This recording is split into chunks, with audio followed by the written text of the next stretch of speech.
tenker sånn sa det. Hei, Yusuf. Salam alaikum. Ja, bro. Ja, hold han nede der hele veien. Hva sier du?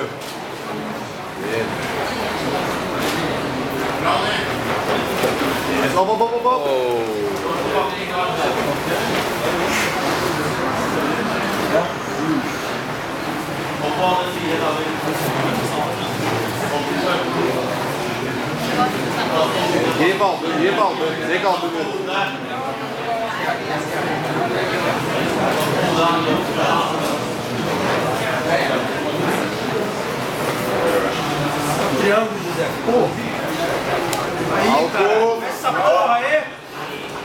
Kontroller hodet.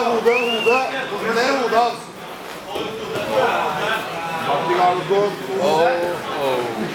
Jobber mot han da, jobber mot han. Jobber mot. Yes, hardt opp. Ut med bruken. Bruken her da. Ut på ryggen.